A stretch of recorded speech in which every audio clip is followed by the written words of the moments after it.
Okay, it's 3 o'clock, so let's call this meeting to order.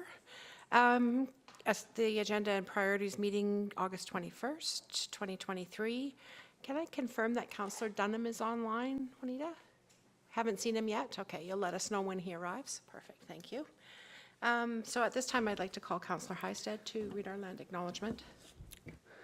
Thanks, Councillor Wing. The town of Innisfail acknowledges that we are meeting on Treaty 7 territory, the ancestral and traditional territory of the Blackfoot Confederacy, Kainai, Piikani, Siksika, as well as the Tsuut'ina First Nation and Stoney Nakoda First Nation.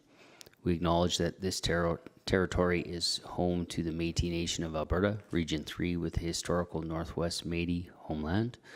We acknowledge the many First Nations, Métis, and Inuit who have lived and cared for these lands for generations.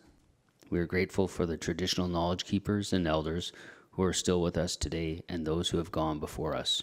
We make this acknowledgement as an act of reconciliation and gratitude to those whose territory we reside on.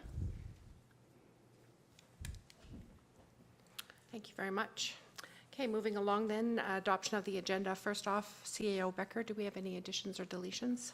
Yes, Deputy Mayor, we have two suggested changes, one being delete of 4.1 RCMP multi-year financial plan as per the inability for the staff sergeant to attend today, so likely into next Monday.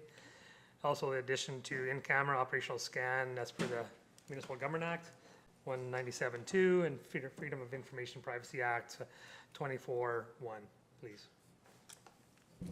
Thank you. May I have a motion, please, to adopt the agenda?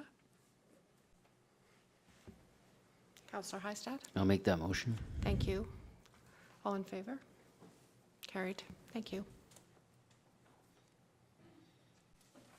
Okay, we have two delegations presenting to us this afternoon, so I'll call upon CAO Becker to introduce our STARS presentation as well as our Red Deer River Watershed presentation. Thank you, Deputy Mayor Wing. I'd like to introduce Glenda Farndon of STARS. Glenda is the Senior Municipal Relations Liaison with STARS, and of course you've saw Glenda recently at the opening of the heliport and previously with other engagements with council and the community. And Glenda, come on up. Thank you very much.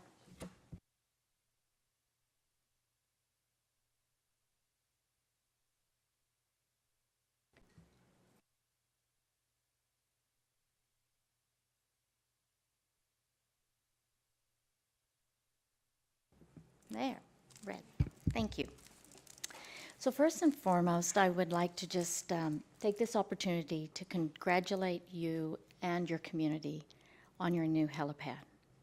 And also to formally, once again, thank you for your dedication to your residents. As we move forward, like you have made a significant investment for generations to come in your community.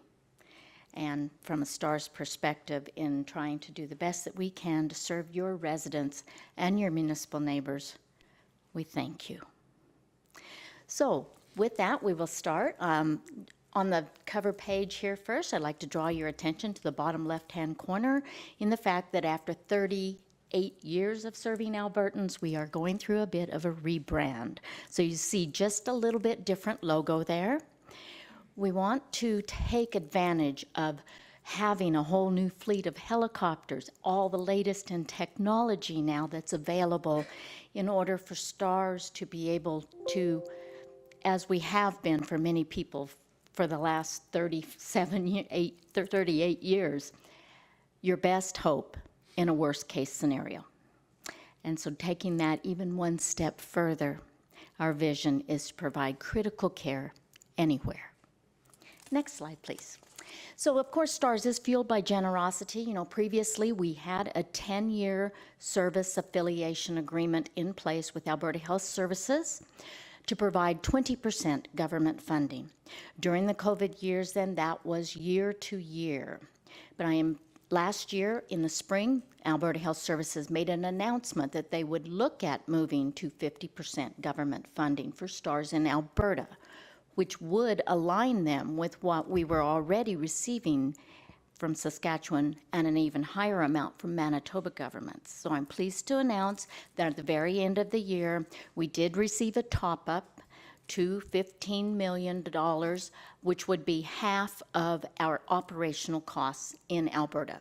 Roughly 3 bases in Alberta, approximately $10 million on average per base, so $30 million for operational costs equals $15 million for government funding.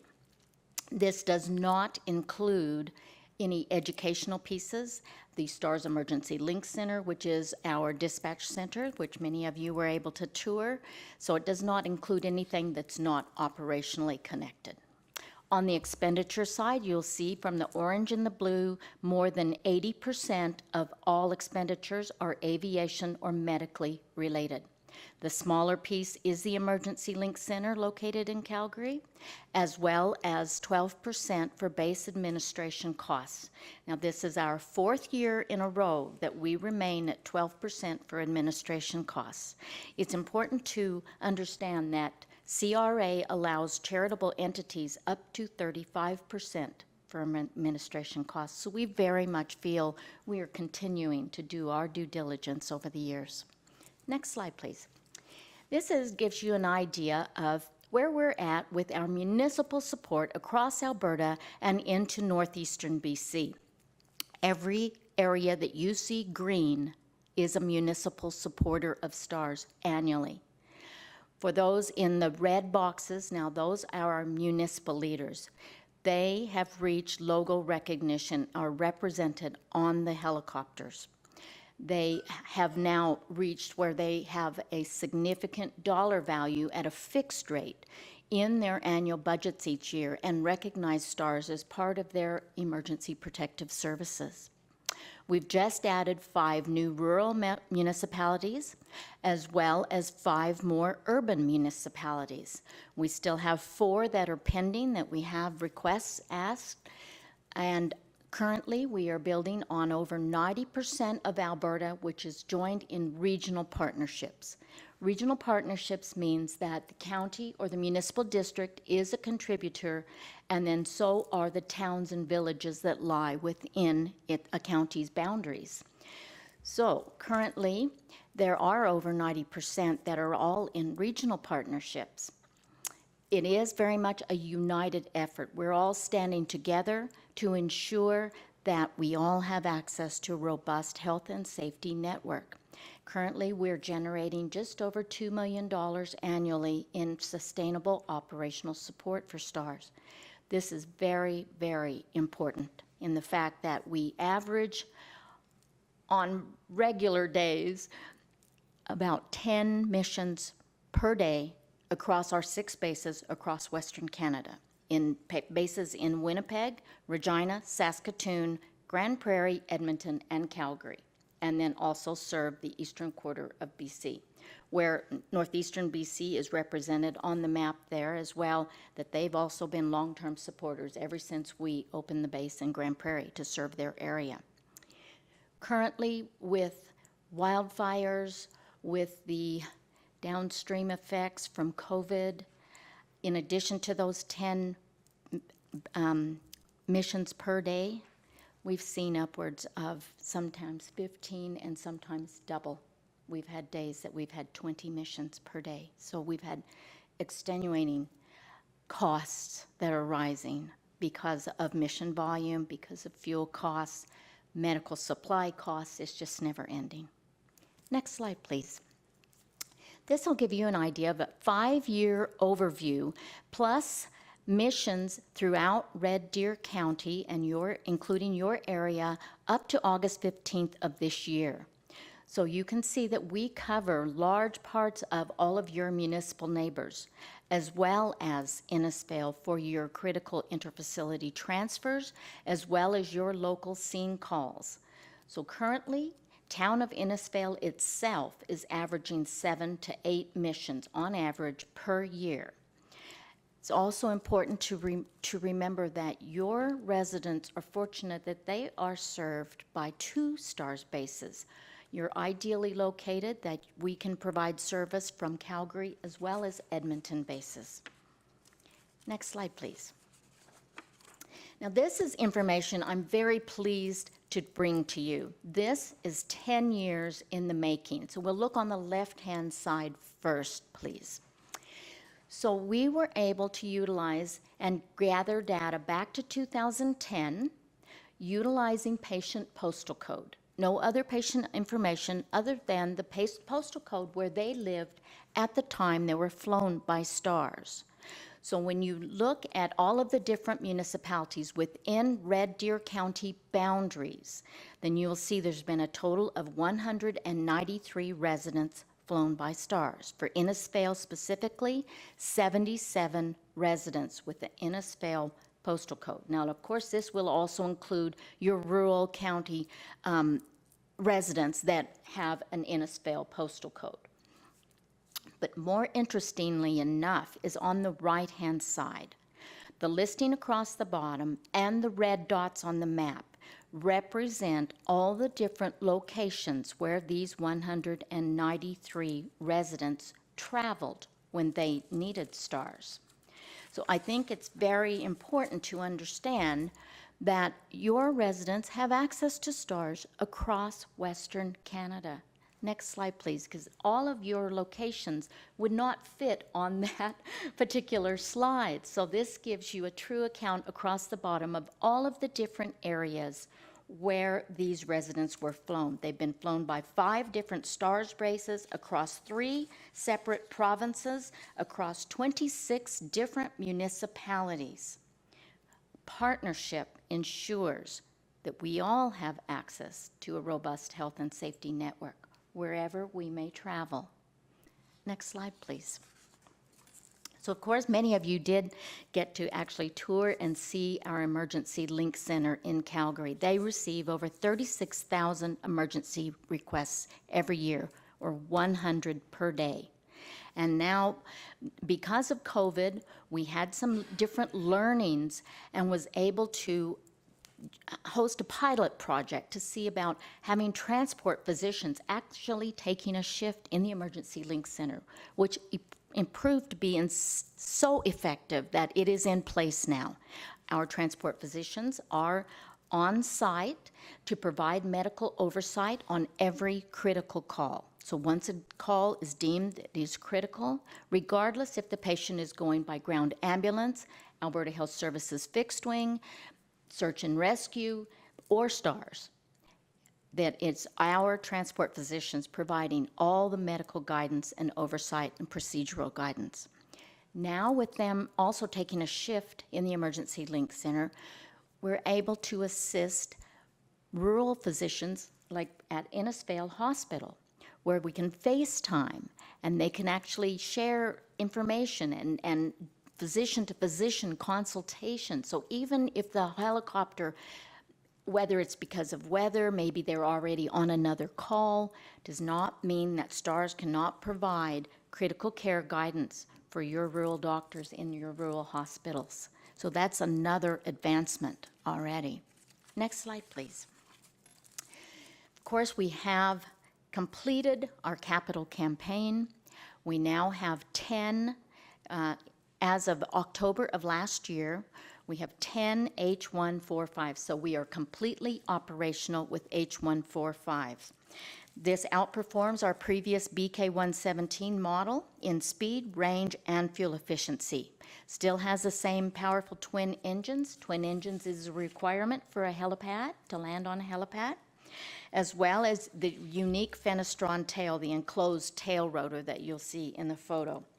It also has advanced avionics, autopilot, auto hover, and of course last year we were very proud to also celebrate over 20 years of having night vision goggle capability.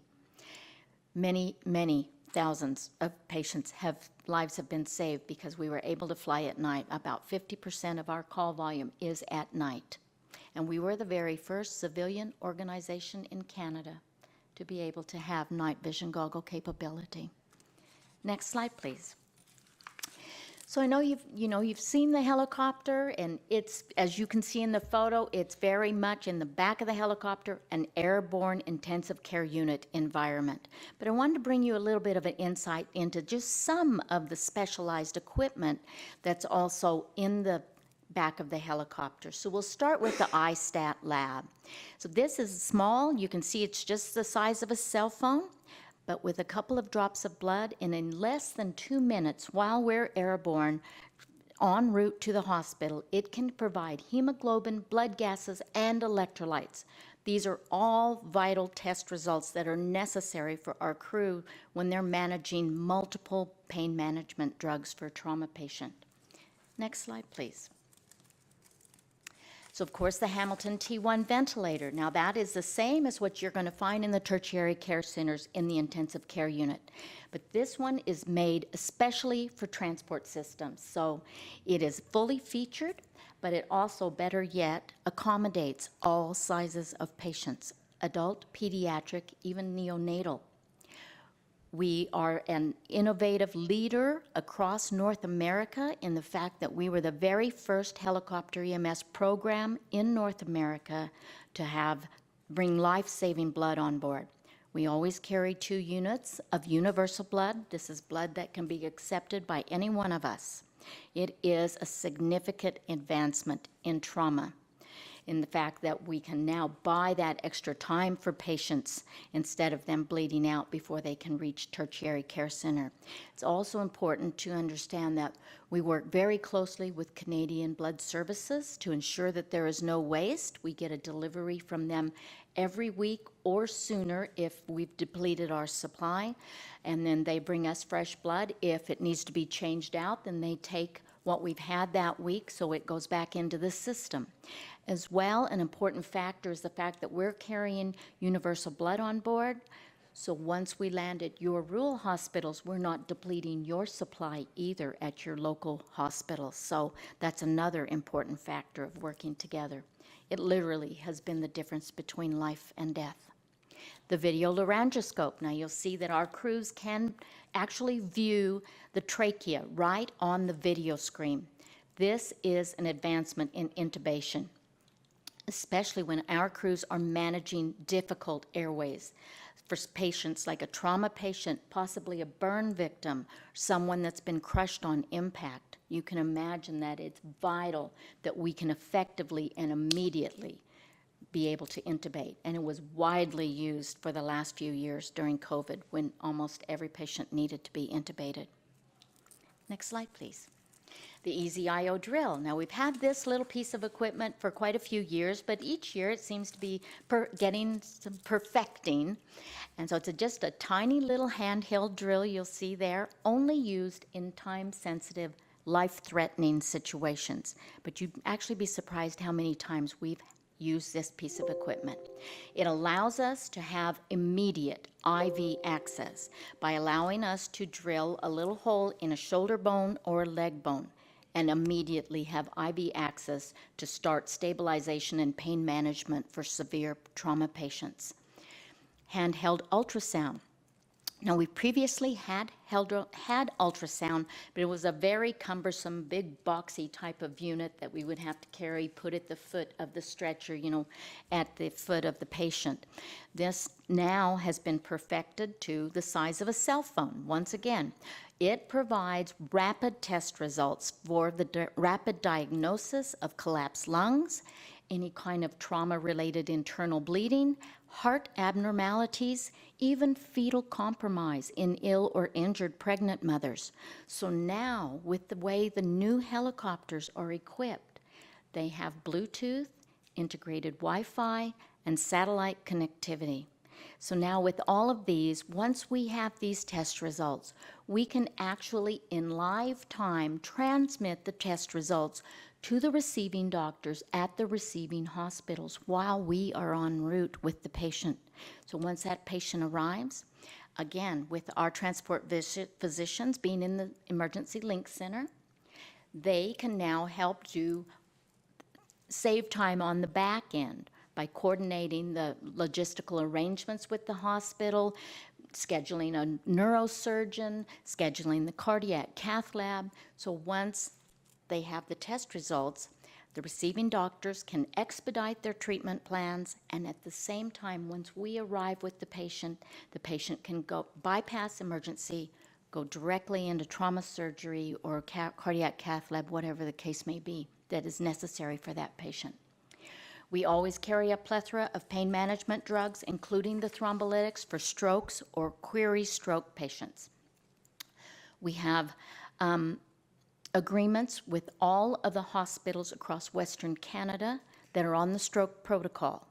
So then once again, our transport physicians, once they know that we might have a possible query stroke on board, they will contact the nearest hospital that has the CAT scanner so that we can land there and have that patient go directly in to determine if it's the type of stroke that warrants giving the thrombolytic drugs. So again, saving precious time. Saving time saves lives. Once in a while, if there's a really severely sick patient at a hospital like Innisfail, our transport physicians will come along so that there is face-to-face physician-to-physician consultation as well. So they will also assist our crew. So at sometimes we can have up to 5 crew members, transport physician, advanced life support paramedic, critical care nurse, and always fly with 2 pilots. So we can have up to 5. So we carry the physician's kit, which will also include centrovenous catheterization lines, which sometimes is necessary for a direct catheterization line through the heart muscle, as well as even temporary pacemaker for insertion in order to stabilize a heart patient while they're en route to the cardiac cath lab. So this is just a small insight into some of the really highly specialized equipment in the back of the helicopter. Next slide, please. But of course, when you have the latest in technology between the helicopter and also the medical equipment, it's also so important to have the very highest level of critical care expertise in your crew. So there is an air medical transport conference each year. This is an international worldwide conference where all helicopter EMS programs from around the world will come to compete in this simulation competition that they hold every year. It is a very rigorous competition. They basically throw the book at each pair of crew members. STARS, we have participated for 20 years now. We have always hosted our own internal competition to allow our team members to compete against each other so that only one team of 2 out of all 6 STARS bases get the honor of representing STARS internationally at this worldwide competition. In those 20 years, STARS crew members have placed top 3 in the world all 20 years. Last year, this is our team from Saskatoon based, took first place. This also represents that this is the 7th time in those 20 years STARS also took first place. We very much are proud of the fact that we are striving to bring the highest level of critical care to your residents. Next slide, please. So in closing, first I want to thank you from the bottom of our hearts. Thank you, Town of Innisfail, for the commitment that you made to have this wonderful helipad to serve not only your residents, but all of your municipal neighbors. It's an important partnership. Literally, a life is saved every day, and it's partnership that's made it possible for 38 years. And you are a significant part of that now. We'd like to welcome you and ask you if you would consider to join all of your municipal neighbors in partnership.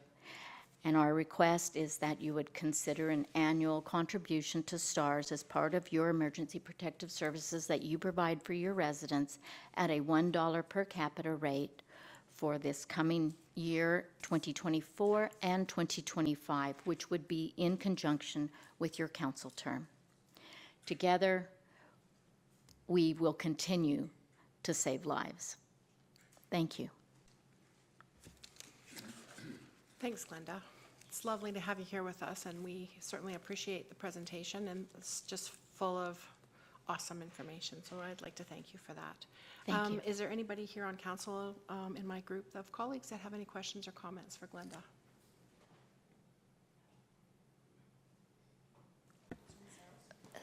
Thank you, Deputy Mayor Wing. Yeah, thank you very much for your presentation. So many excellent new and different things that you're bringing, new technologies. I just wanted to point out, as someone who runs a nonprofit organization, that the 12% administration fees is just outstanding, and it makes you feel confident. I mean, I'm not sure what we'll do as a council, but I know, like, as a donator, it makes you feel confident in donating to this organization. So thank you. Thank you very much for that. Councillor Harrison? Thank you, Deputy Mayor Wing, through to Glenda. Great presentation, as always. Just a question on, I thought I saw on one of the slides that the per capita was from $2 to 90. Can you just maybe expand on that a little bit? You're asking us for possibly $1 per capita, and there's some that are giving. Can you just give us some background on where those numbers came from? Thank you. Certainly, I appreciate that opportunity. Yes, thank you very much. So yes, the majority are all contributing $2 per capita. To be quite honest with you, I was back and forth as to whether or not I should ask for the $2 per capita, because you've done so much through your community and your commitment to the helipad, and I know that that was a significant dollar value commitment as well. So in order to maybe make the decision a little easier to at least join and be in partnership is why I asked to start at $1 per capita. The majority of all the towns and villages that are within the province are contributing, probably about, I'll say about 65% are at $2 per capita. For the up to $90 per capita, now that would extend to some of these municipal leaders that you've seen. The highest value is $90 per capita. A lot of them are in the $30, $40, $50 per capita as far as the rural municipal districts and counties. But the towns and villages, majority would be around $2 per capita. But there are some that are at $1 as well. So I just felt it was a good starting point. Well, thank you for that. Mayor Barclay? Thank you, Deputy Mayor, through to Glenda. Thank you so much for coming. Every time I hear you speak about STARS, it gives me so much pride in what this community accomplished the last few years. And just wondering if you could touch a little bit on the equipment in the helicopter, the cost of a helicopter, and then do you know the price of some of the equipment, this high-end equipment that you have in the helicopter? And it kind of boggles my mind that you actually have 5 people in that helicopter sometimes with a patient, because it's not a lot of room in there, but. For sure, and we do have capability of taking 2 patients as well. So there's lots of different scenarios, depending on the patient information that we receive can help to determine whether or not we can offload some of the bags, because everything is portable. So depending on what we may need and what we may not need would allow for a 2-patient load as well. Helicopters, they were $13 million US each. All levels of government were involved in the fact that in the 10 helicopters that were provided, 7 were paid for by government. That's 5 for, you're testing my memory now. All levels of government, federal, provincial, and municipal, had contributed. Alberta government paid for 1 in Alberta. Saskatchewan government paid for 1. And then federal government provided $65 million. And then the rest was all just, community support and corporate support, lots of huge corporate support as well. And some very, very, very, what's the word I'm looking for? Very thoughtful, thankful individuals as well. So with that, the total campaign itself, to include also all of the pilot training, because pilot training had to take place in, and continues to, the only place in the world for us to take, for our pilots to go is Grand Prairie, Texas. And of course, this was during COVID too, so there was lots of different things that kind of put us behind on some of the delivery and being able to, you know, get operational, fully operational with the H145. In addition, during this time, we were incrementally selling off the previous BK-117s. So we were also attributing those funds in order to complete the campaign. So with the pilot training and the pool pilots that we had to bring on, so one base, you know, all their pilots would go for training, and we had to pull pilots from other bases to go and cover those bases to stay operational. There's also significant specialized equipment that goes with the particular helicopters that's required as far as for the maintenance. So all of these aspects of the associated costs with the helicopters, it was in total just over $150 million for this capital campaign. But again, with the proceeds from the sale of some of the previous BKs, then we were able to complete it. So very happy to announce that we are fully H145 operational across all 6 bases, and they are fully paid for. So medical equipment. There's some different aspects there, like the, don't quote me on this because I'm going from memory, but I would say the T1 ventilators, they're about $50,000 each. Every single helicopter, all 10, are completely equipped exactly the same. The medical interior itself was about just over $1 million itself just to retrofit everything. Around 35,000, I think, for the handheld ultrasound. You know, everything is probably in the ballpark of above $20,000 each, times 10 or more. So quite significant. But again, we're very grateful that we have a lot of service clubs, Rotary clubs, corporate sector, you know, that like to have projects and want to fund. You know, when we did the CMAC blades, which is a special kind of blade in order to be able to intubate the patients, we had a corporate donor that came forward that wanted to provide these blades for one base, and that it ballooned to, oh well, all 6 bases will need them, and then you need different ones for pediatric patients or, you know, smaller patients, right? So they ended up that they contributed $100,000 and paid for all the CMAC blades for all the bases.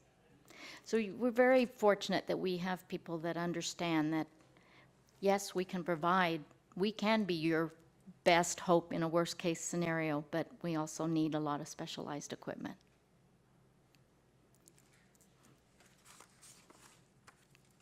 Any other questions, comments? I have one for you, Glenda, before we say goodbye. Juanita, are you able to just scoot that map over a little bit so we can look at the map as opposed to the letter, the words? No, just, does it go all the way over? Oh, okay. So I guess my question, and we have lots of conversations and great relationships with our regional communities. Mm-hmm. Do we have good support, or do you have good support when we think about sort of central Alberta, and is there any way that we can help? Yeah, I'm seeing it now. Is there any way that we can help bring your message to some of the communities that we know their residents have accessed the services? Certainly, I appreciate that. Your county has been a significant supporter for many years at the $2 per capita. I'm working with some of the surrounding municipalities in the white areas where they're not yet supporters.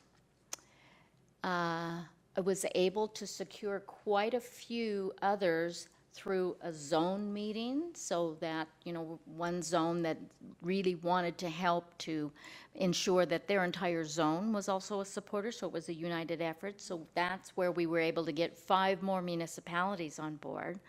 So if you find that anyone in your zone is not yet on board, then that's a great opportunity. Some municipalities, I'll give you Wheatland County, for example, they have regional meetings, I think a couple of times a year, where all the mayors and reeves from all the different towns and villages all still meet together. And so I was invited to that one, which secured the fact that I was able to then go to each one of those towns and village councils.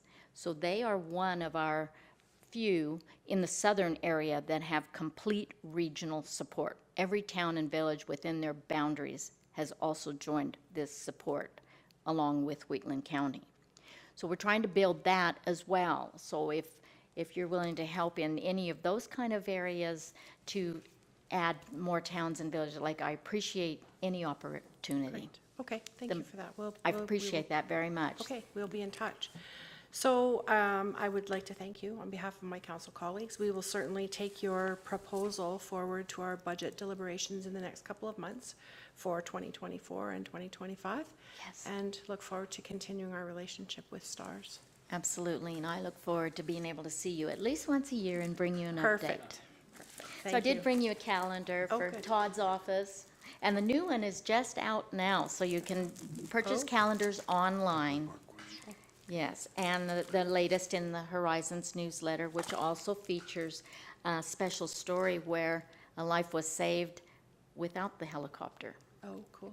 Okay, So- thank you. Councillor Bates has a quick question for you. Yeah, one more quick question. Yes. The Red Deer that was on the map, is that the county of Red Deer versus the city of Red Deer? Yes, that's the county. Thank My you. focus, I am trying to get to the rural cities and the more metropolitan areas as well, to ask them for contribution.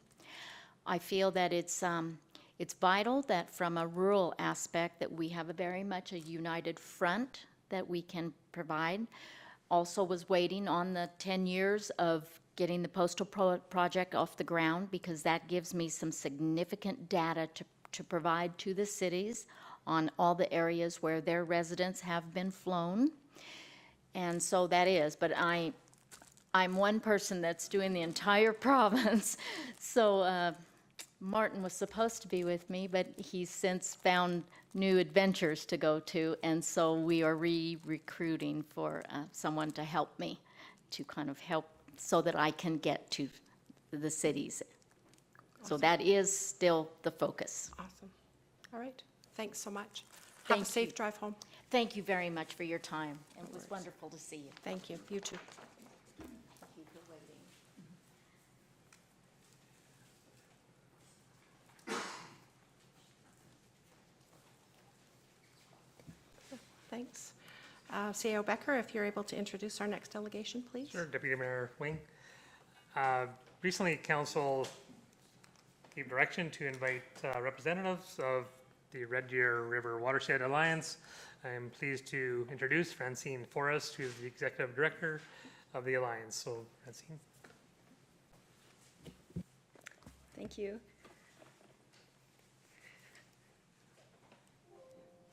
Thank you for this opportunity to present today on the Red Deer River Watershed Alliance. Can everybody hear me all right? Great. Just put the timer on just so I don't talk too long.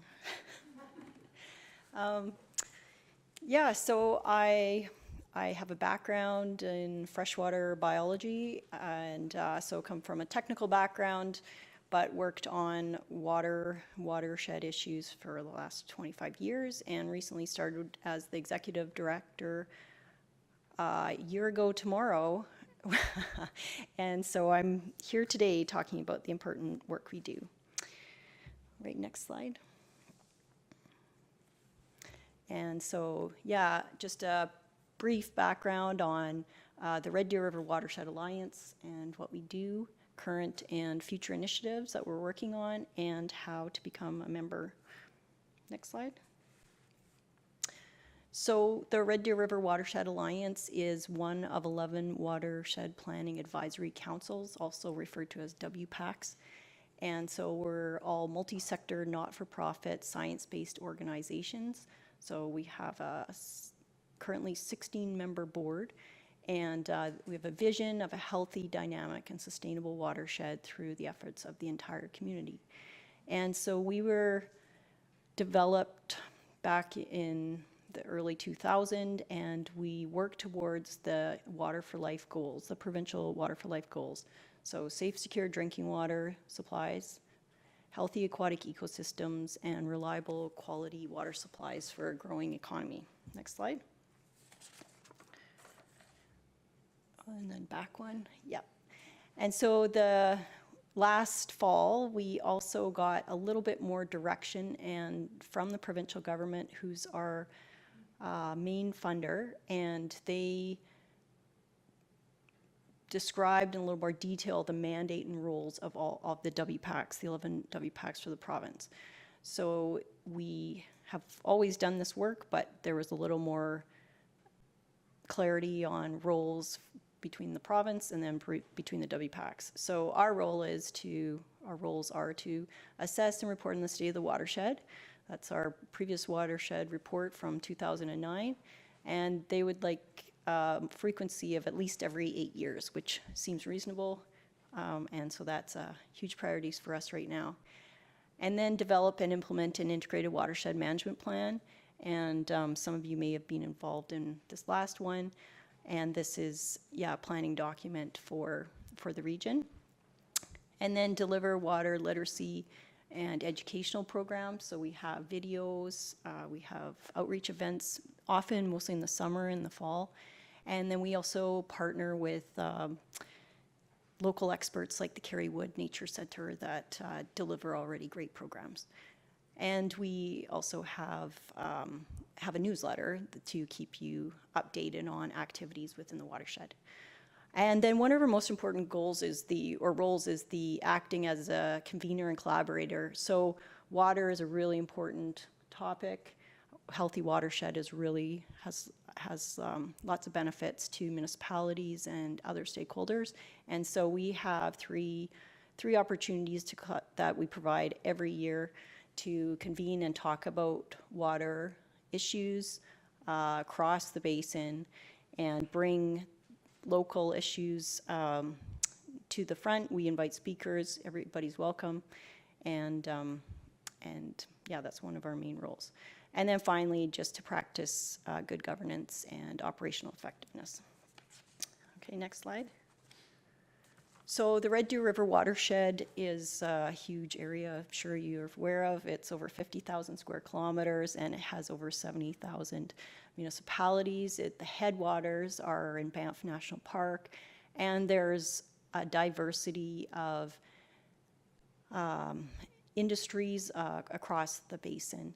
And from the plan, it was organized into kind of 5 regions: the upper headwaters, where it's kind of steep slopes and more parks, and then the central urbanizing area with, Highway 2 corridor there, and I think Innisfil's just in the watershed, just on the boundary there, and then central agriculture, a little less slope and more agricultural area, and then the dry grasslands.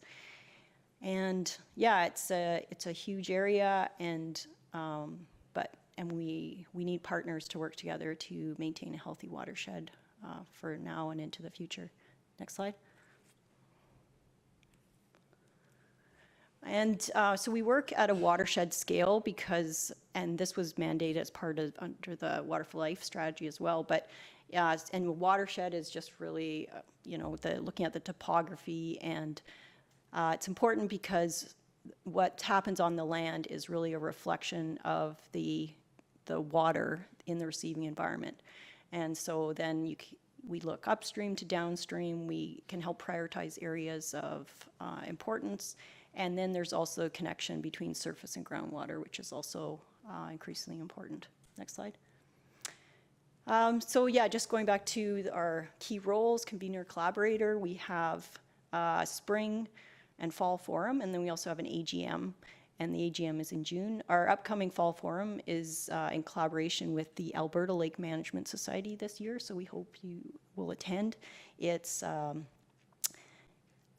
at Sylvan Lake, and this event is a 2-day event. Typically, we have an afternoon event, but this is a 2-day event. So please come. I have the link there, September 12th and 13th. And they'll be talking about issues from across the province, some national speakers as well, and there'll be some local topics, obviously relevant to the Red Deer River watershed. Next slide.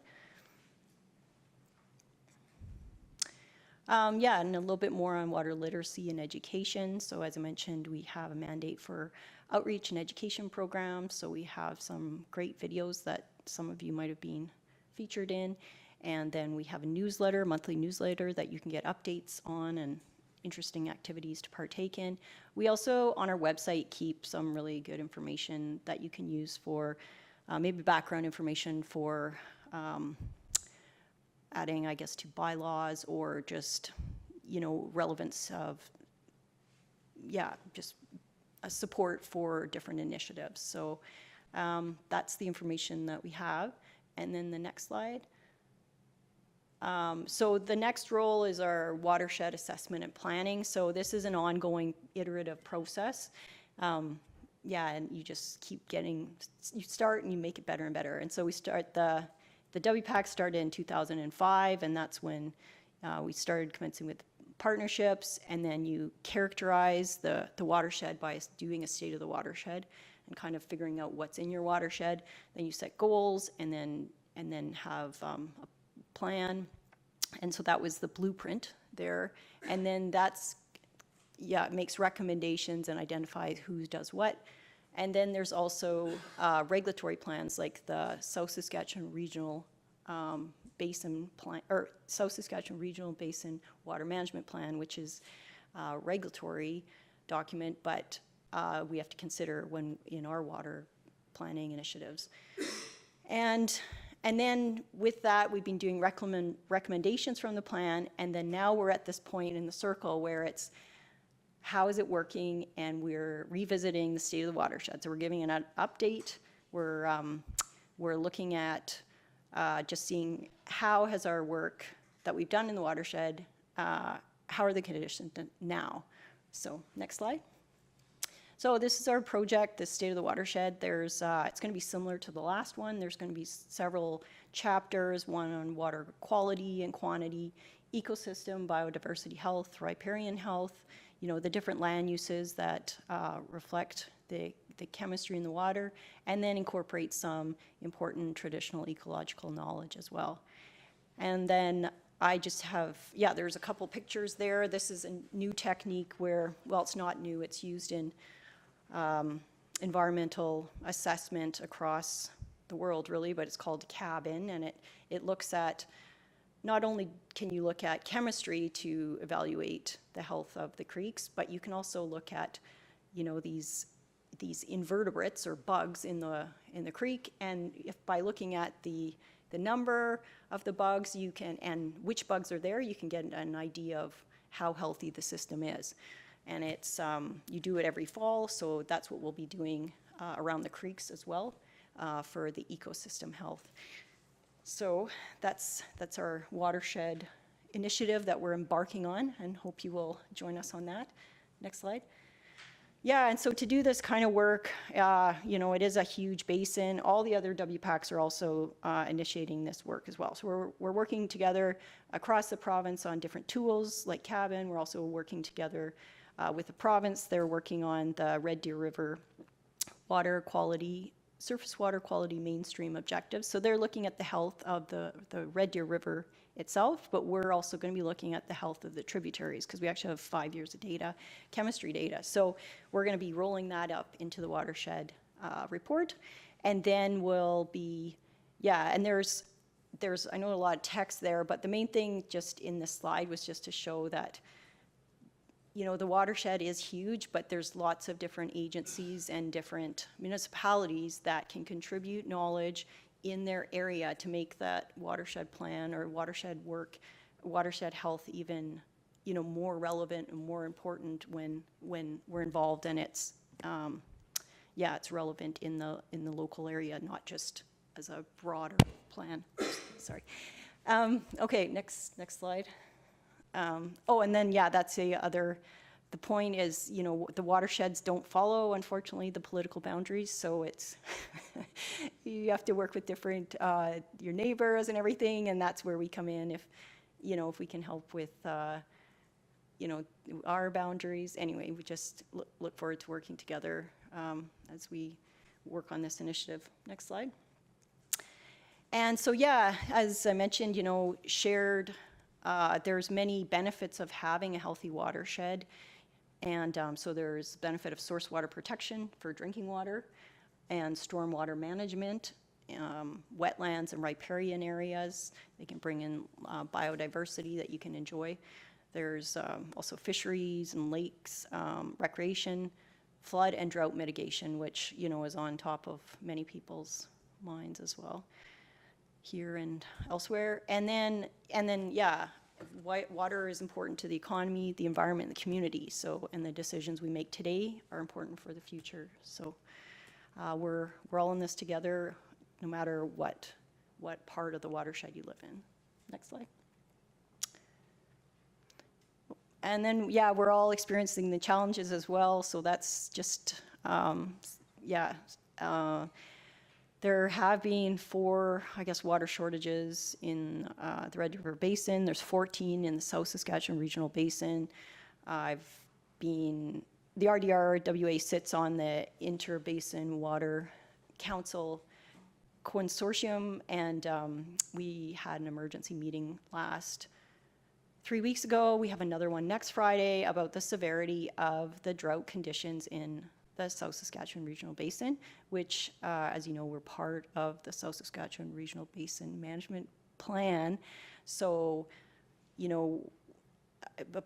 have to meet apportionment as the province for water quantity and quality for Saskatchewan, our downstream users. So, and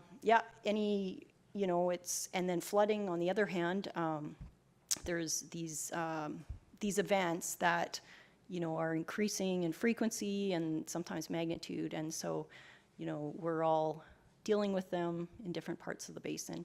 And then there's cumulative inputs as well with, wastewater industry, municipalities, et cetera, and then the assimilative capacity of the river to maintain those inputs. And the rising demand with population growth and other users. Next slide. And so then the RDRWA has been doing a lot of work in riparian areas because they provide a lot of great goods and services. So they can decrease the drinking water costs by retaining, preventing erosion, so stopping sediment getting into the creeks. And then there's also, they can retain contaminants. They also help with retain moisture. So they're great with floods and droughts. There's also great resilience to floods and droughts. They also provide nice recreational opportunities, provide added benefits for livestock and animals, and provide storage, as I mentioned. And often they're connected with groundwater, so they're often provide protection for that shallow groundwater interaction as well. Next slide. And so we've been working on these riparian health mapping projects. So I did put one, the one that's relevant to you is we have these county summaries. So one's the Red Deer County, but then upstream, which is, your drinking water, or part of your drinking water is also important. So I included the Mountain View as well.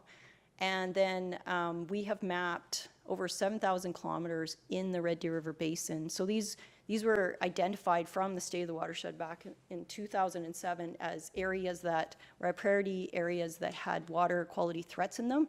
And so in these areas, then we've been doing the mapping, and then this helps municipalities figure out where maybe some low-hanging fruits are for restoration.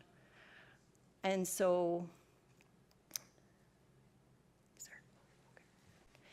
and then, yeah, and then we're working on mapping 3 more watersheds, the Rosebud, Maryville, Machichi. But in your region, the areas are mapped, the information's digitally available, and it's summarized in these technical documents. But for land use planning, this is really good information to help with those, gain those benefits from your riparian areas. And, oh yeah, and then we have a restoration project just help coming up this fall in your upper watershed, just for interest if people want to come out and get their hands dirty. Okay, next.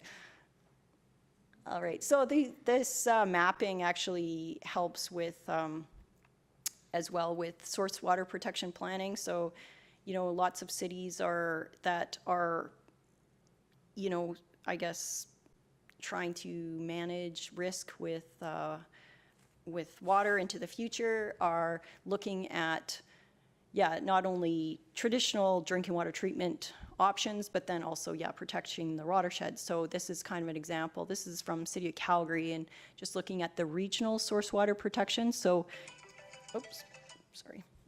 I'm getting overtime. Then, so that's a regional source water protection plan. And sometimes you can just look at the intake, the immediate intake of your drinking water, for your drinking water plant. But yes, you know, many cities around the world, like City of New York and that, they're all starting just to map out these areas and just identify areas where maybe there's priority areas and they could help support initiatives in those regions, maybe offsite watering or, you know, other best management practices just to prevent contaminants from entering the drinking water right at the start. And this is a requirement of municipalities under the Drinking Water Safety Plan. And we are doing some of this mapping as part of our State of the Watershed. So it's available, and if you're interested, you know, that this layer would be available to your municipal use. Next slide. And yeah, just kind of just on that same point is then when you're looking at source water quality risk, it has to be a combination of all these things, right? So if you first look at your receptor, and so you look at where the intake is and also the source of your water supply, and then with that, you also look at where the contaminants are in your watershed. And so either running off from the land or point sources, and then overlay those different layers. And then also the pathways, are those areas going to drain directly, of the contaminants going to drain directly into your intake, or are they quite far away, or are they managed properly? So it's kind of, it can be a simplified approach, or it can be more detailed approach, but really this is kind of like our integrated watershed management plan, but at a smaller scale. So we're both kind of helping or working towards the same goal, but on different scales. So once again, just working together just really helps with these initiatives. Next slide. All right, so in summary, that's our, we're your regional watershed partner. You know, we do have these convener collaborate events 3 times a year, so please come out, bring up local issues. We want to hear them. We want to come up with solutions that make sense, or help just have the dialogue there and just know what's going on in the watershed for future generations. And we work on the education, water literacy. We can also promote, if there's already good programs going on in your community, we can help promote those so that others can see the great work being done, especially, you know, more in the upstream parts of the watershed where, which really benefit not only locally, but all the downstream users. So it's, your support really provides leadership for those downstream. And then for watershed assessment and planning, yeah, we are doing this riparian mapping, restoration, but then also updating our state of the watershed. So hopefully that can be used as a decision tool in the future. And yeah, and then also inspire people to come to this part of, this is a really amazing basin. And so just to, you know, some people use it as kind of a coffee table type book or something, but I do have an example of one that one of the WPACs has done recently, and you can take a look at that as well. Next slide.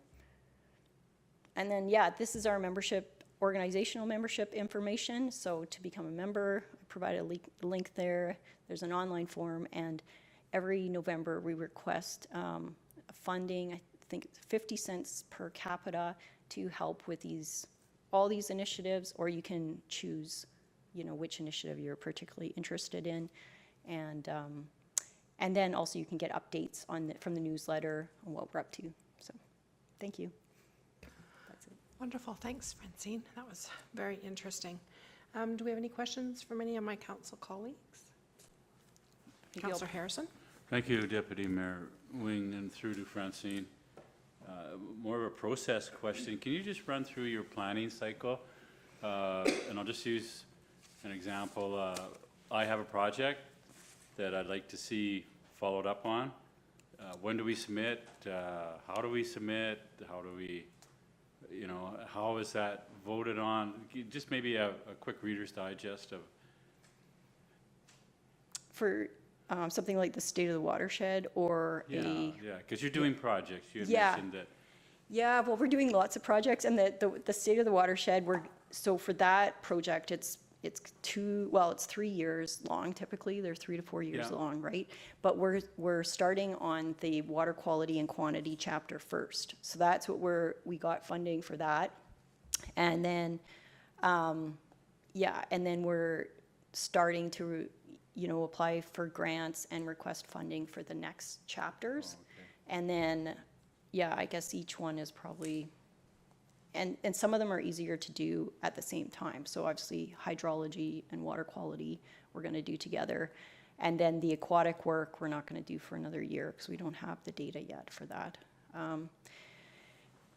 And I guess we don't, for that project, we don't have to have it complete for 3 years, but I currently have some funds, and so each of those grants reporting is different.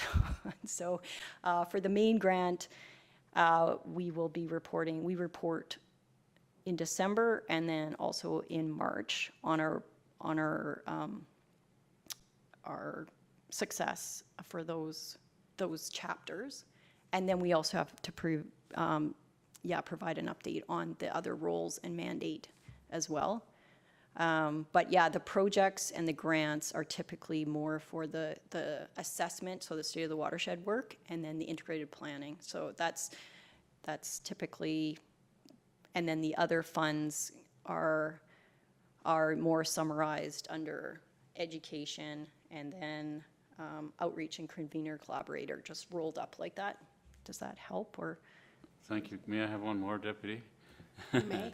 And it's regarding big picture stuff around we're attracting new folks into the province at an astronomical rate. Calgary, the city of Red Deer, city of Calgary, 50,000 per year. Is there any work being done or contemplating on tying the climate change effects on the watershed as it relates to our immigration policies that are being sort of talked about now?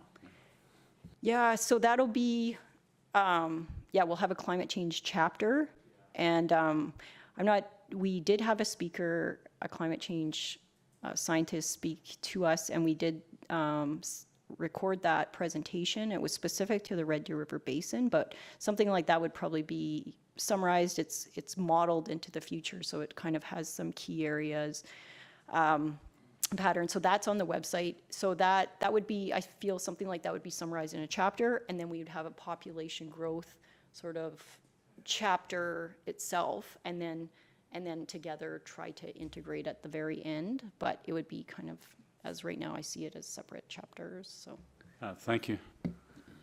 Thank you. Anyone else? Mayor Barclay? Thank you, Deputy Mayor, through to Francine. Can you tell us kind of the state of the health of the Red Deer River Basin?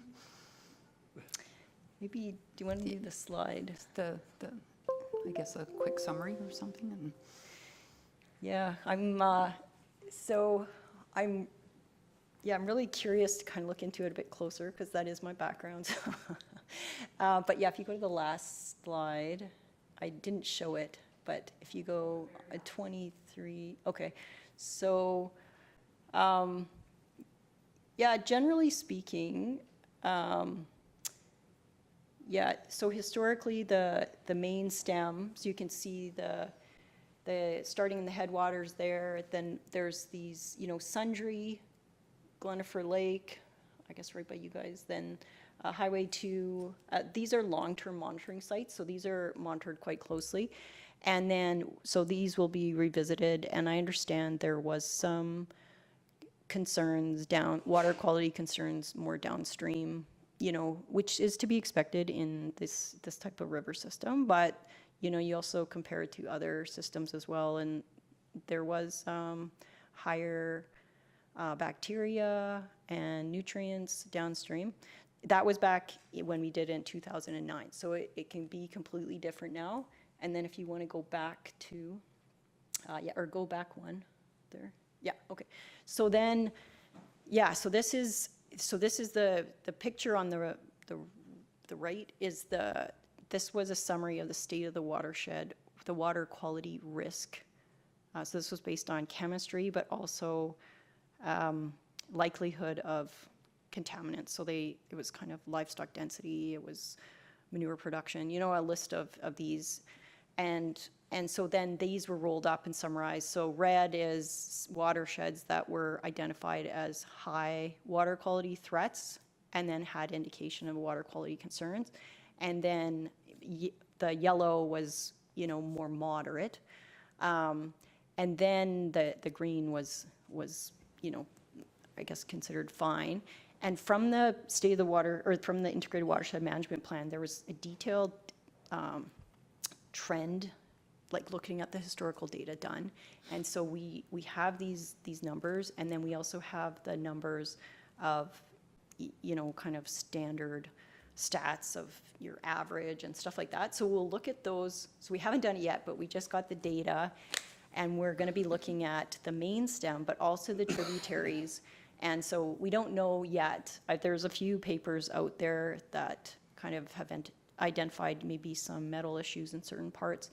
But there is, when you look at it as well, you also have to consider the hydrology, the runoff, which is on the west side.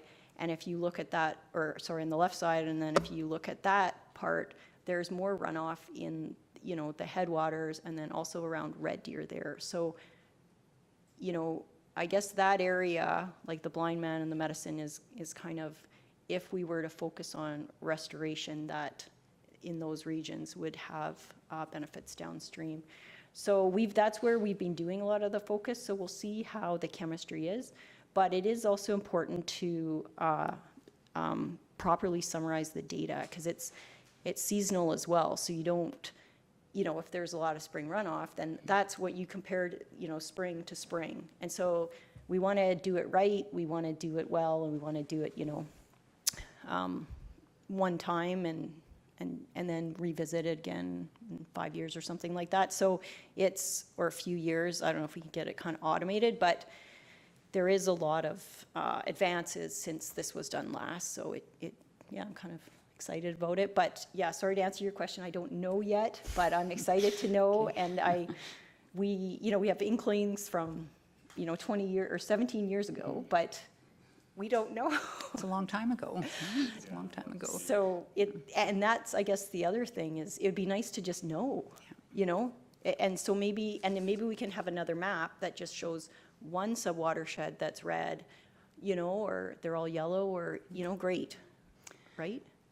So one further question. So with the Red Deer watershed, the industry can still get a license for water? For water, correct? And is that the only river left now, like major river that? Yeah, so so specific to the South Saskatchewan Regional Basin, yeah, the other two, the Old Man and the Bow, are closed to licenses.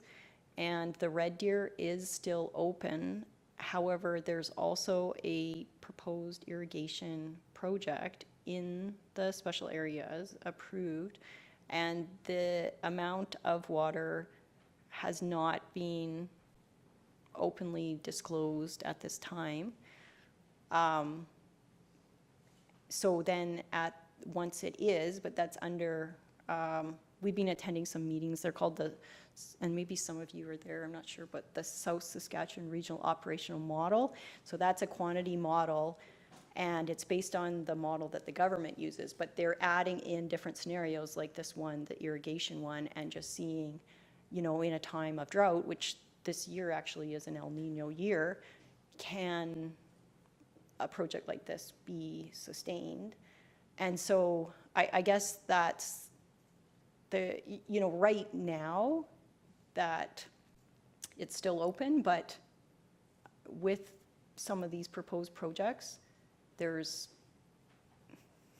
only so much in the account for these developments. So it is important to,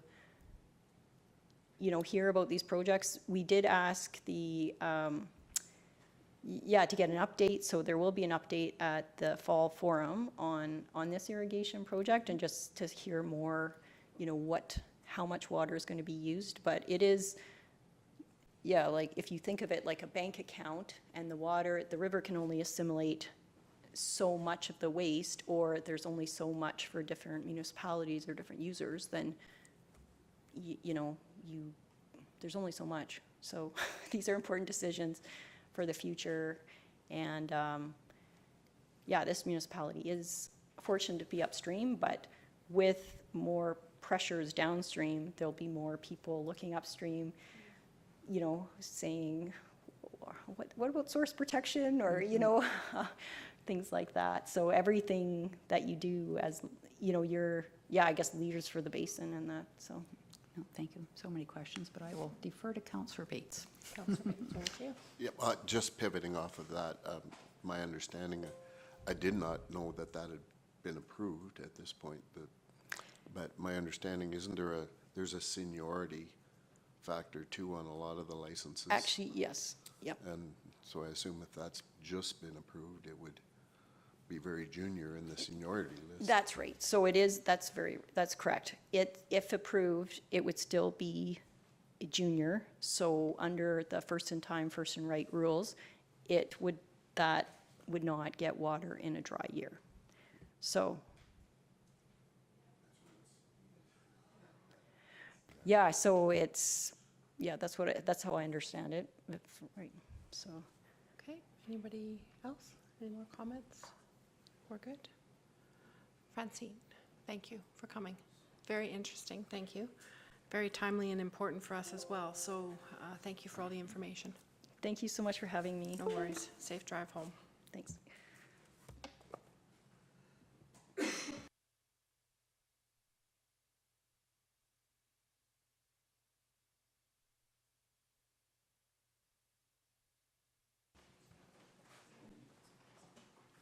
That book.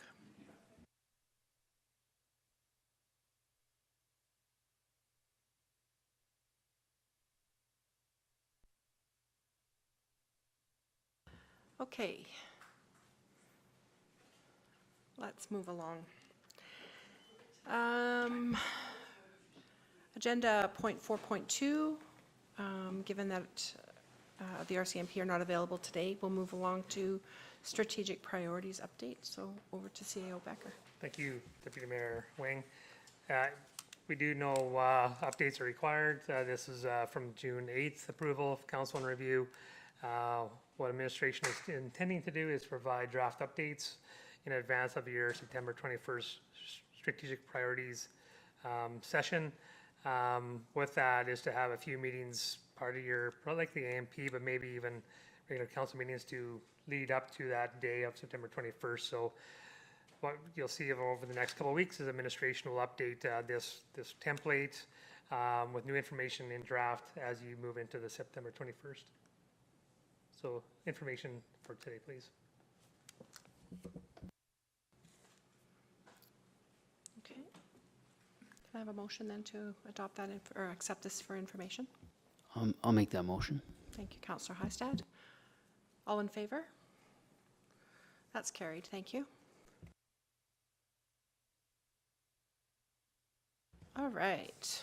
Request for information, second quarter financial report. Over to Ms. Vickers.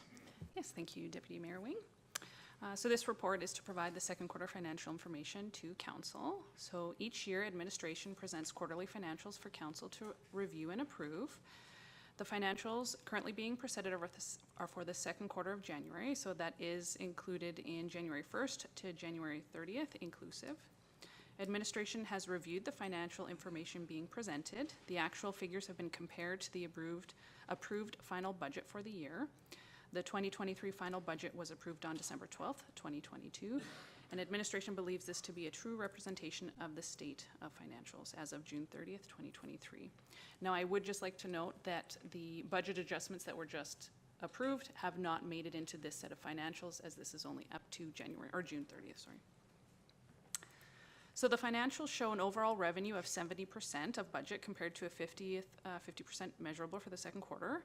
Upon reviewing that should say 23 second quarter, sorry, this is 2% less than what we saw at that time. Some revenues to note are business licenses are at 92%, so we do collect the majority of this at the beginning of the year, as well as animal licenses at 70%. That other revenue is up at 553%. So the main portion of this is the bus revenue from our auction, and that will go to reserves at the end of the year. Our sale of lands is only currently sitting at 25%. This includes the sale of one fully built house and one lot. As of June 30th, 2 more fully built homes have been sold but have yet to close. So we should be recognizing that revenue within the next couple of months or so. Tax revenue is now sitting at 100%. So we do recognize tax revenue in the second quarter. They are due on June 30th of each year. So our current balance outstanding is $671,412, and that is roughly about 5.71% of outstanding. So this number does not include anyone that is on the monthly payment plan. Those numbers are not considered outstanding at this point, so they are taken out, so that is just the number of truly outstanding amounts that should have paid on the 30th and haven't yet. I also did show the list of tax balances from 2017 to 2023, just so we can see the trend. And I just want to note that in 2020, we did push that due date from June 30th all the way to December 31st, so that's why it is much lower. However, the average is about 5.5%, so we're kind of hovering right on where we should be. And I did just look. Last week when I was doing this report, we're now sitting at 4.46%, so we are making our way down a little bit as well. So now we move on to our expenses. So we're sitting at a 38% of our budget compared to a 50th measurable for second quarter, so we're in a pretty good spot. We're actually 4% less than where we're sitting at last year, so that's even better. So the big one that we always like to look at is the salaries, and we want to make sure that at the end of second quarter, we're at or below the 50th percentile, and we are, so we're sitting at 43%, so that's really good. A lot of the other ones, we do pay a brunt of those at the beginning of the year, and that's why they're quite large. So computer programming is at 80%. So this is things like our finance software, our email programs, all things like that, which we do pay the brunt of that at the beginning of the year. Insurance is sitting at a little bit higher at 109%. We do have to pay that once right at the beginning of the year as well. Grants to others is now sitting at 76%, and that is primarily from the library requisition. We still have our FCSS requisitions to go out through the rest of the year, so that'll come up by the end. And supplies for tax notices, it's sitting at 71%. However, with taxes being completed, we shouldn't actually see any more going into that account. So all revenue and expenses are within the budgeted approvals for this quarter. Both the capital and the updated reserve spreadsheet is now attached as well, and we would like to go through all the capital projects just to give you guys an update on the list. So I'll go first. If you want to go to the sheet that is our capital, keep going after this document, I think. There we go. So the first 3 are now done, so we won't, they're completed and fully paid for, so we won't identify those. So the town office fire system, it is currently booked with the engineer. They're going to come and do a review, so that should happen within the next couple of months, or a couple of weeks, sorry. The town office entry is now completed, as you can all see. We're just waiting on invoicing to be paid. And with the town office generator preparation, they will be in here this Thursday, actually, to spec it out and make sure we're getting the right type of generator connection for the building. When we move into protective services, the fire hall roof replacement and repairs. So we did get a quote. It came in a little bit over budget, so we're in the process of securing a secondary quote to see what that is. The vehicle for the assistant fire chief, that has been ordered and should be here very shortly. And then I'll turn it over to Curtis? well, my coworker, to go over the planning and operational services. Sorry. I don't just want to say Curtis and Chambers, but Engineering coordinator. engineering coordinator, thank you, yes. All right. Thanks very much. So a lot of these are 2022 outstanding projects, but we'll go through them all as they're on the list anyway. Starting with the 2022 surface improvements. This one is effectively finished. We have a few minor maintenance items, things outstanding, but I don't see it being much. If we have anything, it actually is chargeable dollars. Everything should be put back on the contractors that are outstanding on that one. The Eastgate lift station is nearing completion. The generator was delivered last week or the week before, and we have a meeting Wednesday to do the commissioning and get everything up and running on it as a trial run, so that project is also effectively complete. CCTV sewer camera is complete. Southwest Industrial, obviously ongoing with Richardson Brothers out there right now working on the roads. The solar farm design is ongoing. I don't have a lot of information on that. Like they're working on it. I don't have an update as far as the completion or anything on that, unfortunately. 2023 surface improvements. Oh, sorry. Do you have? Just that one, just the preliminary assessment, continuing on. That one come before council for consideration at the 2024 budget. So the design is almost complete, but not for approved. That the project has not been approved at this point. Perfect, thank you. The 2023 surface improvements program is just getting underway. There was some concrete work done earlier in the summer here, but we will see asphalt milling in our lanes and on 40th Street and 40th Street close here in the next few days. And then Border should be in to start doing their actual reshaping and paving in the weeks following that. The backhoe replacement is finished. The plow truck box is finished. It's not showing on here. That truck box was finished, I think, the second week of July. So we've got it back and it's ready to go. So it's just a matter of having it invoiced. The service truck still being assembled. Truck was purchased, and then the picker and the toolbox and all the accessories that need to go with it are still being assembled.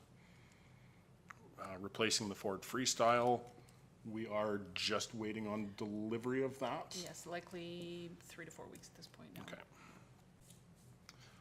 46th Ave infrastructure, also just getting going. They took the asphalt off that road 2 weeks ago, and they've just started digging up for the water and sewer replacements today. I'm expecting that'll take 4 or 5 weeks to do the deep utilities, and then they'll be in to start on concrete work and things like that. Now that says 40th Street close, but that should be 45th Street close. That one, we're expecting a September start, so we've awarded both 46th Avenue and 45th Street close to Carbon. And when their crew finishes the water and sewer on 46, they're just going to jump over to 45th Street close and carry on from there. The columbarium has been ordered. It's been ordered, yeah. And we're just waiting on delivery. Yeah, when we ordered it, it was about a 6-month delivery There you go. time, so. Okay. Wayfinding Phase 3. Contractor will be in this week to start putting piles, do the concrete work for the pilings for the signs. Signs are in fabrication right now and will likely be installed mid-September. Ball Diamond 7. Our obligations on that project are complete. Just some coordination now and I guess partnership with CFEA on their bits, getting the bleachers and the score clock and announcers booth, things that they want to do. So we'll have some operational obligations with that, but effectively finished. The Max Playground is going to start in September. The arena playground is complete at this point. The outdoor rink also complete. Dodge Lake design is ongoing. I reached out to Tagish for an update on that, but honestly haven't really had my hand on that one a whole bunch. So other than I know it's ongoing, I can't tell you a whole lot. And the Cannon Park playground, all the contractor portion of that is complete. So it's just waiting to be billed. And then we have our own operations work. We have to go in and make sure that the landscaping surrounding the park is finished on that. Deputy Mayor, through to Curtis. So on the Max Playground and the Cannon Park, like we know the contract costs on that. I think Cannon Park was 130 and Max is 89, Yeah, 90. So should that be changed on to reflect? Because we now know, or are there additional costs that outside of that? Deputy Mayor RFP. Wing through to Mayor Barclay, we can definitely update those on this sheet to coincide with the approved budget adjustments. Those were the budgets that were approved at council time, so we can update them on the sheet.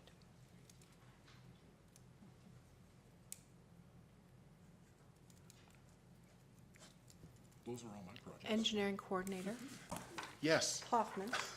Hey Curtis, when Cannon Park residents are getting a little curious about when they'll be able to play on that playground. I would like to go play on that playground, so any idea as to when the fence will come down? We're hoping later this week. With the landscaping sort of outstanding, and there's a bit of a lip with the way they've built the perimeter.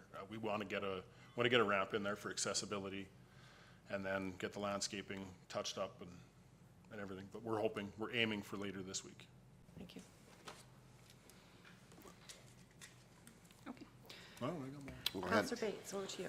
Yeah, I had a couple of questions from before, so now that we're starting to ask them, I may as well throw them out there. And Councillor Wing, if you start playing on that playground, I'd like to see tickets sold. Maybe we could have a fundraiser. Sorry, Deputy Mayor. No, really happy to see, I think, back on the 2CP quote, there's actual Cs there now, complete. We don't expect to see any more, because the amount of actual charges compared to what we thought we were going to pay is tremendous. The other two that I'm surprised at the service truck, because I thought it was literally turnkey, ready to go, and that was one of the reasons that we purchased the one that was, yeah. Deputy Mayor Wing through to Councillor Bates. At this time, unfortunately, I don't have that information. I would have to reach out to Director Yeah, no, Kennedy when he gets unless back. somebody can correct me, I thought the thing was sitting at some facility ready for us to just take delivery when we approved it about 6 months ago. I just thought it's strange to me. that it's We can not. double check and follow. Oh, no, and if circle it's back. not here, it's not here. And I can't say I've seen it, so. yeah, that's about all. Thank you. Okay, so we'll continue with the community services side. So the library lighting upgrade is currently ongoing right now. Energy conservation measures is kind of completed. We have all of the solar on the 3 buildings have been installed and are now online. The furnaces in the arena were installed in about April, so they haven't really turned on yet.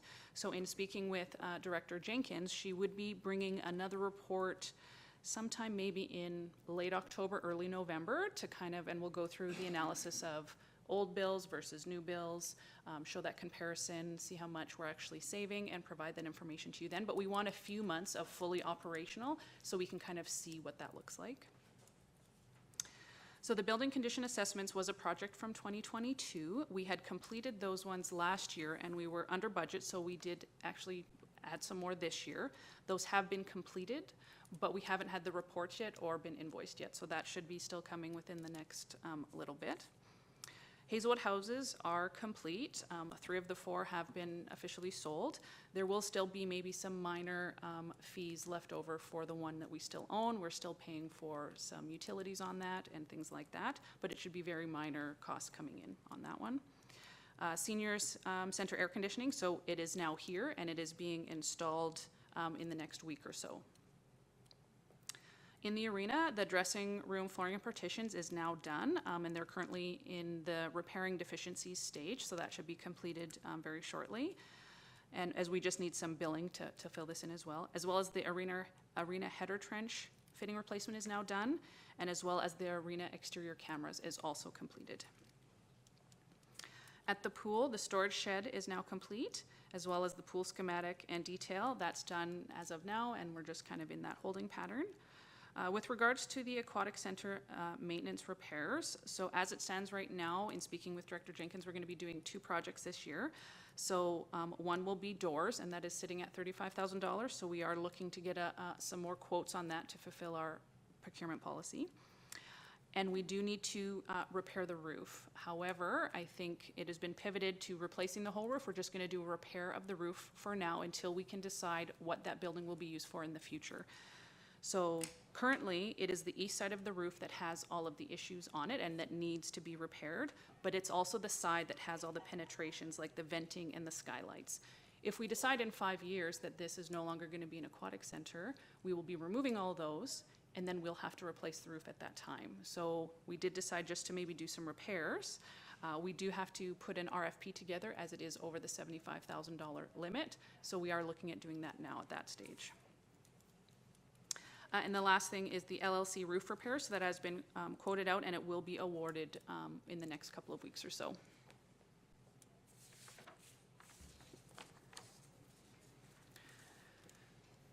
Director Vickers, could you just speak briefly regarding the after-hours call service? Yes, Just absolutely. update council on that?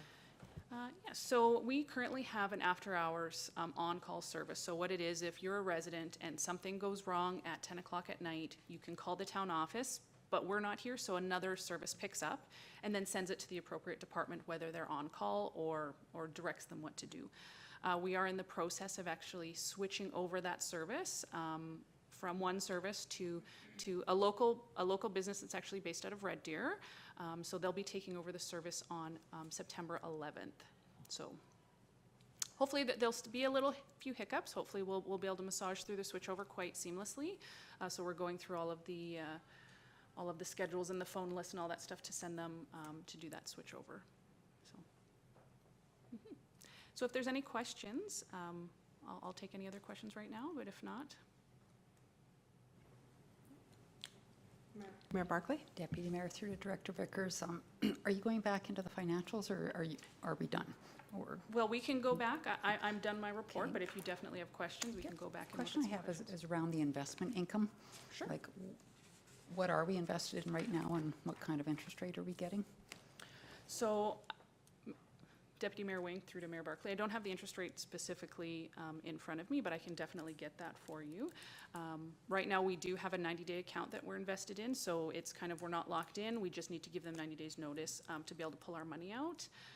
And other than that, we're just in our savings account, which does get quite high interest. It's not the same kind of interest rate that the average person gets, but I can definitely get that information for you and provide it to council if you'd like. We are definitely sitting at over the 50% investment income for this state, and I did some brief calculations, and we should be sitting at about 150,000 positive in that investment account by the end of the year. but I definitely will find the interest rates and provide them to you. Councillor Bates? Yes, through Deputy Mayor Wing. Pivoting off of that question, when we went to Delburn, there was mention made of some very attractive investment rates through AM. So is our current investments all through the bank, or are we doing anything with AM? Yeah, Deputy Mayor Wing through to Councillor Bates. Currently, they're all through the bank. AM actually did reach out to me and send that to me about 2 weeks ago or so. So I am going to be looking into that and seeing what they can offer us as well. Thank you. Okay, are we good on that? Director Vickers, you don't have any comment then relative to the reserves report? Everything else is just looking good? You're happy with it? Yeah, Deputy Mayor Wing. So currently, we don't really make any adjustments to the reserve report throughout the middle of the year. The only thing I did add it and I updated was the budget adjustments that were approved a couple of weeks ago, just to show the updated balance for you guys. Thank you, that's very much appreciated.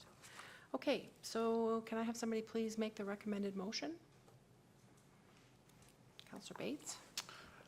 I'll move that we accept this for information, I think. I didn't see the recommended motion, or is it an actual? Sorry, the recommended motion is that council approves the second quarter financials as presented.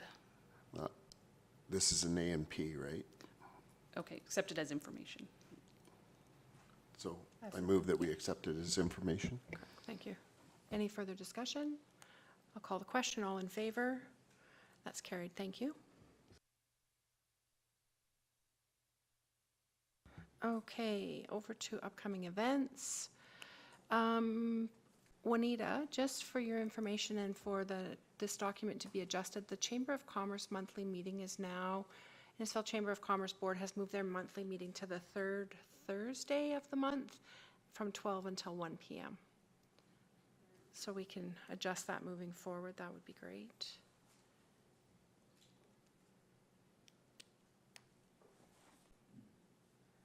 Okay, and if everybody is fine with that, a motion to accept for information, please. I'll do that. Deputy Mayor, I'll move that we accept this as information. Thank you, Councillor Messaros. All in favor? And that's carried. Moving on then to correspondence and information. Does anybody have any questions or comments relative to the 6 items in the package? You've all had an opportunity to review them. Okay, then the motion, please, to accept them for information. I'd so move. Thank you, Councillor Harrison. All in favor? That's carried.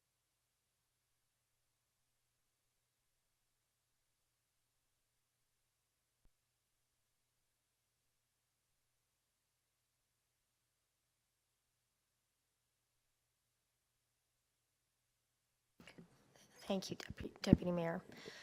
Last week, I was able to attend the West Fine Meats Tour. It was on the fabrication, not on the harvest day. It was a fascinating tour, and we had the Police and Safe Communities Committee meeting last week, and we got an update on our community and well-being plan, and had some good discussion around the process and defining what it means to be a safe community. We had MPC, and I've had some communication from FCM regarding the meetings in Yellowknife. They haven't made a decision yet on what they're doing. The last time I heard, they were supposed to be sending some messaging out early this week, but it looks as though the whole thing is going to be carried online now. So, and I'll let you know when they let me know. Thank you. Thank you. Over to Councillor Heistad. That's fine. Thank you, Deputy Mayor. Now I'm getting that right. Councillor Messaros had mentioned the policing committee meeting that we had this week. It was a really good meeting. Commend Manager Leith and CAO Becker for all their work with the committee. as well as I swung by the slow pitch tournament this weekend. It was pretty busy. It was kind of fun to watch Ella, my daughter, play some slow pitch. And Deputy Mayor Wing's son lost out to my daughter's team. So there we go. In the A final. I did have some correspondence on the Pace bus and some concerns, and I was just wondering through the CEO, through to administration, if I can pass that on this week and, you know, just have that conversation on some of those concerns. Another correspondence was about sound attenuation on Highway 2A behind the co-op and that. So I'll send you that information as well. And then the last piece, because I was away last week, was the graffiti discussion. And I'm not too sure how to kick this one off, because I think at the previous meeting was there a motion that I had made, or was it just having the discussion on the table to have a discussion on it? I don't remember. Do Okay. you not remember? I don't remember. I don't believe there was a motion. Okay. Councillor Heistad. Yeah, we did. Just put it on the decide that it would agenda. be put on the agenda. Okay, thank you. So, because it's an AMP and discussion on graffiti, the concern that I had was in a common area between the new and used area, and the town staff has done a great job. There's that laneway just off the main street. There's one business that the new and used. There was some concern that previous year from communication through the landowner that there was some graffiti that was going to be cleaned up by the town, kind of wasn't cleaned up by the young person who was graffitied the area, and now that area is actually looking a little rough around the edges. And my motion and the discussion that I can remember was, can we clean that area up as a community, because it is a common area that is utilized by our citizens. From last time I recall was CEO Becker had made the comment that we're just going to clean up the area that was damaged at that time. So that's my kicking off this discussion on graffiti. Awkward. Peter Wing to Councillor Heistad, just, I'll take it as a question, status of a graffiti cleanup in that area. The direction was to Operations Department of Parks was to clean up graffiti area, with the logic being that it's a public space, and we withheld that action due to this item coming to the agenda. So right now, to be clear, the direction to the parks staff will be to clean up the graffiti areas only, with the logic being that it's a public, straight on the public space, green space. Councillor Heistad, do you have any further comments? So it's just going to be those pieces on the wall, right? So, and the responsibility is the landowners to clean up whatever, you know, to make it more presentable. And that's the question I had to CEO Becker. Yeah, just Councillor Heistad, so then not, from my judgment and direction, was not to, didn't think it was justification for administration or operations to paint the entire wall, only to touch up the previous graffiti, and that's really the direction at this point. Okay. So, and this is where I wanted to have that conversation, because I do think if it's cleaned up, it's not going to look as clean. I think there's an opportunity to work with the landlord or owner to make that area look a lot better, and it says aesthetically pleasing. It's going to look, I think it's going to look kind of choppy if we just do those. And right now there's 3 pieces. The previous year there was 1. And so once you start tagging, or people start tagging the community, it just gets worse. So that's my opinion now. I don't know what further conversations have been made with the landowner on how to clean it up properly, but I see there's a win-win here, possibly from the town as well as the communication with the landowner, if that's option. Deputy Your Mayor, response, yeah. Councillor, but to council really, it's certainly seeking your direction if you wish to advance discussion with the property owner to look at painting the entire wall. we have not advanced communication. We would go to the business owner or the property owner to get approval to paint the graffiti areas. Again, if council wishes to advance further, I'd seek that direction from you.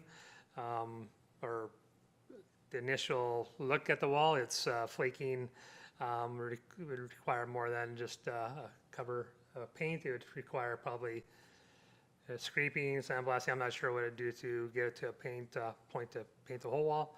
But it's up to council how you wish to direct administration operations if you wish to do more than the graffiti. Councillor Harrison? Thank you, Deputy Mayor, through to probably CAO Becker. What's the history on those murals? Who originally put them on there? What permissions? Did we have a policy for this? Because this relates bigger than I think just the wall of the old pool hall. You know, we're looking at other buildings along that corridor, historical buildings. So can you, did the town paint it? Did the owner paint it? Like, what's the history on it? And whose responsibility once it's painted? Because we're doing one at the Legion, the same thing.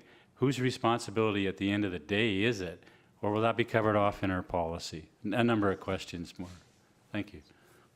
So Deputy Mayor Wing, I'd say Legion would be the Legion responsibility. The area that's graffitied is non-muraled. It's a flaking, there's a white painted wall that requires attention. I think the other wall, it's muraled. I'm not sure of the history, to be honest with you, offhand. Thank you. Any other comments or questions?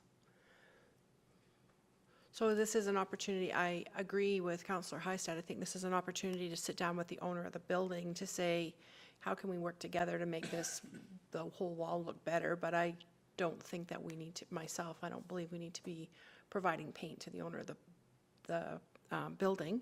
We do have a policy in place that says when graffiti happens, it's the owner that should take responsibility. So I think it's worth the time myself to sit down and have a conversation and say, we're willing to help. But I mean, I agree with Councillor Heistad, to make it look nice would be good, but to take on the costs and the work of doing the entire side of the wall, I think that's a bit extreme myself. Any other comments? Councillor Bates? The only comment I have, I think the CAO alluded to it, is the integrity of the wall before we spend a whole lot of anything on it, but certainly doesn't hurt to have a discussion, I guess. Anyone else? So a motion then to direct administration to have a conversation with the owner of the building? Yeah. I have Mayor Barclay? just have a question, I guess, through to CEO Becker. Like, we can't do that today, but having a conversation with the owner of the building around what? Like, if we're expecting the town to clean the graffiti off, is that the end of our role, or are we looking for something else? Like, I'm a bit unsure of what the conversation is about. If I could maybe not to answer the question, Mayor Barclay, but just to give some history on, for example, the theater the property had graffiti last year.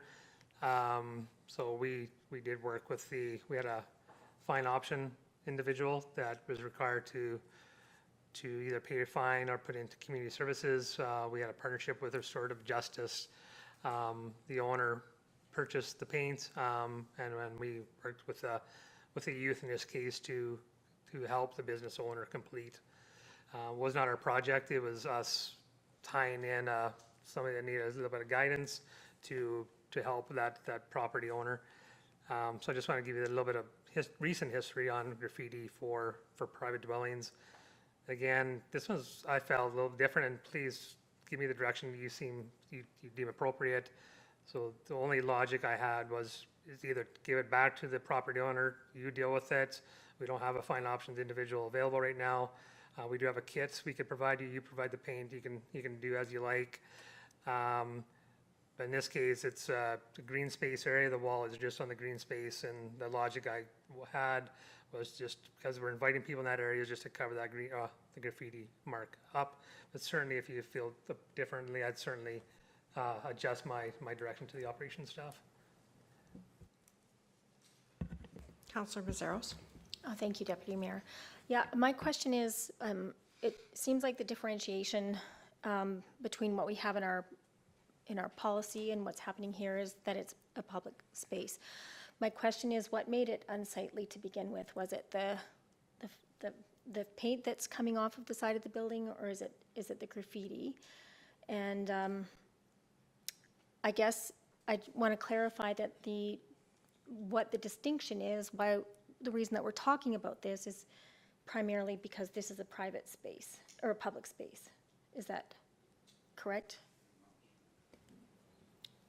Yes, I would agree. CEO Becker?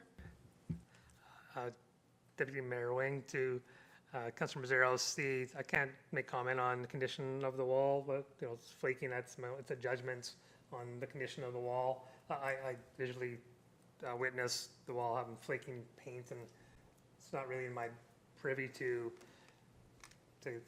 give you feedback on if it's in good condition or bad condition, but I just know the paint's flaking. But the reason for the cover, the tension in that area from an administrative perspective is the graffiti, and it's the ability to address the graffiti at the most appropriate time. That's our focus as operations, was the graffiti itself, not the rest of the wall. Mayor Barclay? Deputy Mayor, through to CEO Becker. So right now, where you sit, although you still need a motion, I guess, next week, is that the town will go clean you have directed your team to go clean the graffiti off the wall. Is that correct? That's correct, Mayor Barclay. So the reason I withheld is I don't know if there's further direction coming, or it even gives you opportunity to veto my decision, my direction. If I don't hear any further direction from council, I'll continue on with the direction I give to the Parks Department. Councillor Heistad, would you like to have this put back on the agenda next Yeah. week? Yes, please. And then we can make a decision around Thank direction you. at that point in time. So if we can have that added to the agenda for next Monday, that would be great. Thank you. Councillor Bates? So last week I had MPC. I also attended the Enhance Energy tour. It was extremely interesting and real, with the benefit of oil extraction combined with CO2 capture. It left me with a question after I got home, and the question I would have, and I'm not sure how we pose it or who does it, or the question I have is specifically what would have to happen in the Innisfail area to make a facility operational. Like, they apparently have some wells down here, but I guess I'd like to have a feeling in the background of, you know, what would it take, how big a project to make something operational here, and I'll just leave that as a dangling thought. Yeah. I'm going to try to make it to the day home opening this week, but I do have a previous engagement that I'll need to wrap up. And I just wanted to mention again, having had the presentations that we had, that we're still planning an info presentation from the CAO and President of the Mountain View Water Commission. That's still, it kind of went into the summer blahs with us not having a meeting in August, so we'll still try and do that, work it around budgets and stuff. Thank you. Thank you, sir. I'll give my update now then. I attended the West Fine Meats tour last Tuesday morning. That was extremely interesting and informative. Pleased to welcome this corporation to Innisfail. They're a large company. I don't think anybody really understands quite how big they are, so it was very interesting. MPC then was last Tuesday afternoon. Wednesday, I very much appreciated the tour of the Enhanced Energy Operations near Clive. Again, very interesting and informative. Certainly have a much fuller understanding of carbon capture processes and systems, which was great. And I will be away this week for my last summer getaway, so I won't have much to talk about next week. Over to you, Councillor Harrison. Thank you, Deputy Mayor, and through to Council and Administration. I attended two events, one being the Enhanced Energy, the carbon capture, which was very, very, very enlightening, and also the West Line meets tour. It's I drive by that plant probably 4 or 5 times a day, and I didn't know what went on in there. They're very secretive. Well, they're not secretive. They're just concentrating on their processes. But I found it very enlightening, and the employment that they contribute to the town of Innisfail, and just it's really good, and the future expansions. So, you know, they're looking at using our municipality as a bigger plant. So that's about it. Thank you. Thank you. Mayor Barclay. Okay, and I as well toured the West Vine Meats facility last week, as well as Enhance Energy, and I think just to maybe answer Councillor Bates's dangling question about further discussions, we did talk at the end of that meeting that we will be having further discussions going forward with Enhance and, you know, potentially Avarma, since they need the carbon capture, and I think we'll see that come to fruition, I don't know, next couple of months or something, hopefully. But yeah, I don't think those discussions are over, and it was really interesting to see the work and understand more about it. I missed the Cape Board meeting on Thursday. I had a funeral to go to instead, but I will get an update from those who went and get back to you on anything of interest from there. This week, I have a Alberta Municipalities Climate Leadership Council meeting, as well as the mayor from Strathmore reached out, was that last week or a couple of weeks ago, and wants to come up and have a meeting with his CAO, with CEO Becker and I. I'm not sure what it's about. They just said that they're hearing a lot of good things about Innisfail, and want to come up and see where we have some commonalities that we can share. I'll also have a mayor's meeting, Central Alberta mayors who are in Minister Dreeshen's riding. We have a Teams meeting with him on Friday to discuss any issues that we might have. So looking forward to that. And also the DOTS Foundation, the Innisfail location, I'll be there for the grand opening on Wednesday.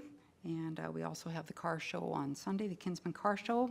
And even though he's not with us today, I just want to give a big congratulations to Dale and Sean on their wedding on the weekend. It was wonderful, and of course wish them the very best going forward. Wonderful. Thank you. Can I have a motion, please, to go in camera? I'll make that motion. Thank you, Councillor Messaros. All in favor? Carried.